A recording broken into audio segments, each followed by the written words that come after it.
जड वाहन चालकांसाठी तसेच मोठ्या वाहन चालकांसाठी अन्यायकारक ठरणारा सुधारित हिट अँड रन कायदा तात्काळ मागे घेण्यात यावा, या मागणीसाठी जय संघर्ष वाहन चालक सामाजिक संस्थेच्या वतीने मंगळवारी 2 जानेवारी रोजी बंगाली कॅम्प चौकात चक्काजाम आंदोलन करण्यात आले.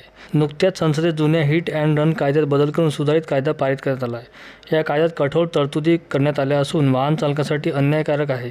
यात कारावासाचा कालावधी आणि दंडाच्या रकमेत वाढ करण्यात आली आहे. या कायद्यामुळे वाहन चालकांचे कुटुंब उद्ध्वस्त होणार आहे. अनेकदा अपघात हे आकस्मिक होतात, मात्र या अपघातात वाहन चालकांना जबाबदार धरले जातात. अनेकदा अपघातानंतर वाहन चालकांना गंभीर मारहाणही केली जाते. त्यामुळे अपघातानंतर वाहन चालक जखमीला मदत करण्यापेक्षा पळ काढून पोलीस ठाण्यात आश्रय घेतात. परंतु नवीन कायदा वाहन चालकांसाठी अन्यायकारक ठरणार आहे.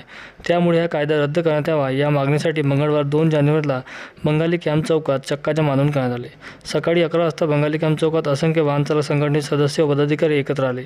त्यानंतर मूल मार्गे चंद्रपुरात येणाऱ्या वाहनांची वाहतूक वाहन चालकांनी थांबवीत आंदोलन सुरू केले. यावेळी पोलिसांचा बंदोबस्त लावण्यात आला होता. जोपर्यंत हा कायदा परत घेणार नाही, तोपर्यंत आम्ही संपूर्ण देशात असेच आंदोलन करणार, असा इशारा वाहन चालकांनी यावेळी दिला.